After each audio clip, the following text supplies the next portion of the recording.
Descended from the Dark Jedi who founded the Sith Empire, Naga Sadow was born on the capital world of Ziost, growing into a powerful Force user who specialized in alchemy and sorcery. An ambitious man always looking to expand the limits of his knowledge and abilities, he studied ancient and forbidden arts, learning to extend his life and create mass illusions in his citadel on the moon of Karshion. Guiding him in the ways of the dark side was the Sith Lord Simus, a being so powerful he was struck down in a duel for leadership of the Empire, but survived as a disembodied head. Going on to serve as a wise and respected member of the Sith Council, Simus trained Naga Sadow and supported his ambitions, becoming a friend and ally.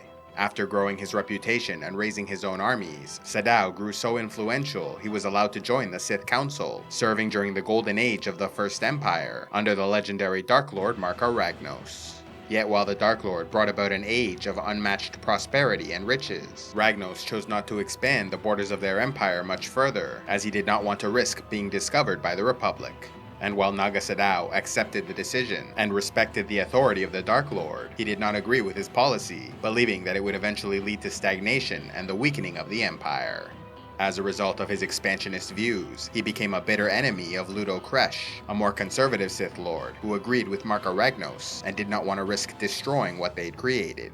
After the Dark Lord died of old age, he was entombed in the Valley of the Dark Lords on Korriban, where Naga Sadow dueled Ludo Kresh to determine the next leader of the Empire. Yet as they fought, the spirit of Marka Ragnos appeared and revealed how they were once Jedi who were defeated in battle and exiled from the Republic. Although he did not endorse a specific candidate, he warned them that the fate of the Empire was at stake and the wrong decision would lead to ruin. When the spirit departed, Ludo attempted to make peace with Naga Sadow, only for the Sith Lord to refuse. Yet as they argued, a ship of unknown origin suddenly descended and landed nearby, with two humanoids emerging who greeted them and started talking about establishing trade relations with the Galactic Republic. The Force-sensitive siblings, Gab and Jory Daragon, were born in the core worlds of the Republic and trained as Jedi when they were young, though they abandoned the Order as they sought riches. Over the years, they fell on hard times and lost their ship after accruing debts they could not pay. Refusing to let that stop them, they stole back their ship and jumped away into unknown space to escape their pursuers. Still hoping to open a new trade route that would bring them wealth, they landed on the first populated world they found, which unfortunately was Korriban, during the funeral of Marka Ragnos. Immediately arrested, a meeting of the Sith Council was called to discuss the fate of these trespassers, with Ludo Kresh wanting to execute them at once, while Naga Sadow wanted to interrogate them and use their knowledge to plan an invasion of the Republic in order to expand the Empire as he so long desired. Yet even with Lord Simus in his corner, his words did not persuade the Council, who sided with Ludo Kresh. Refusing to accept their decision, Naga Sadow chose to act alone, gathering his warriors and breaking out the prisoners, all the while staging it to look like an attack from the Republic, even killing his former master, Simus, in order to leave no witnesses. At the next meeting of the Sith Council, Naga Sadow feigned surprise when he learned of the attack, and insisted that they must now unite under his leadership to destroy the Republic before they could strike again.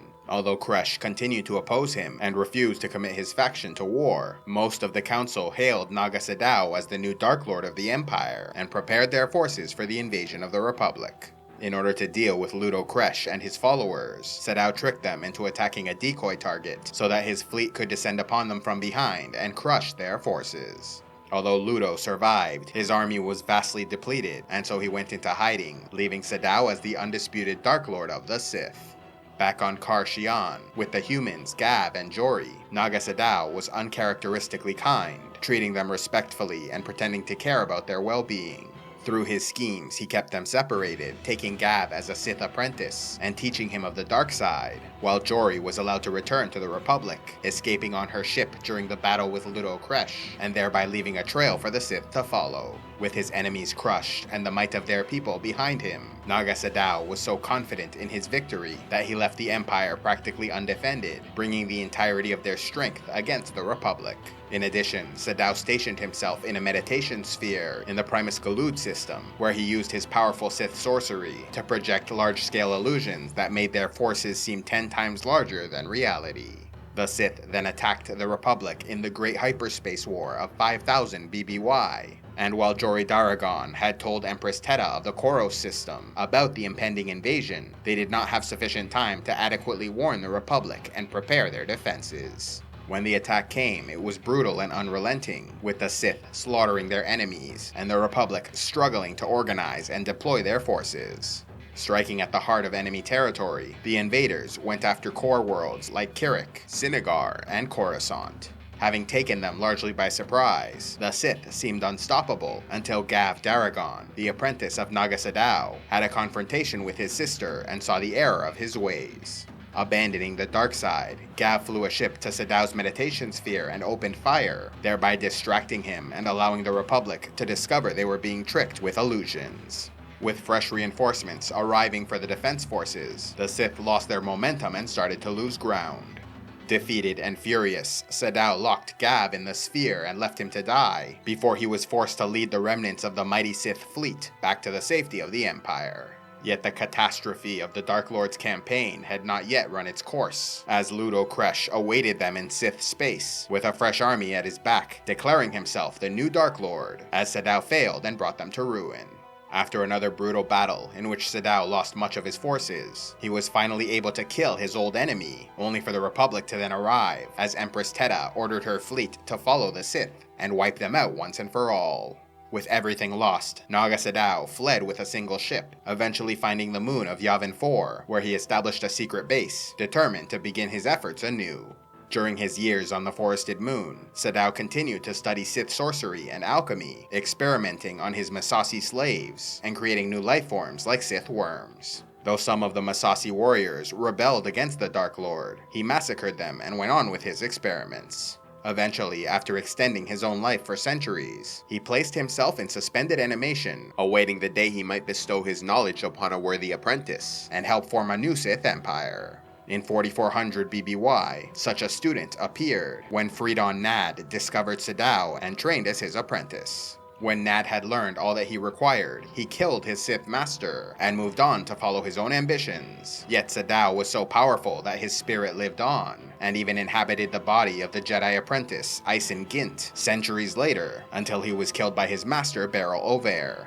Although defeated once more, Sadow's spirit continued to haunt Yavin 4.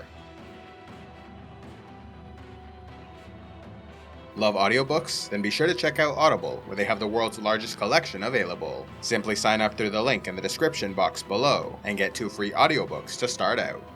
A special thanks to all those who contribute to CivilizationEx, like youtube.com/SoulGuideMedical, Sylvan of Many Colors, Ryanon, and Dela Cruz the Freed. If you'd like to help CivilizationEx, click on the Patreon link, and please be sure to like, subscribe, turn on notifications, and click on the links to see more.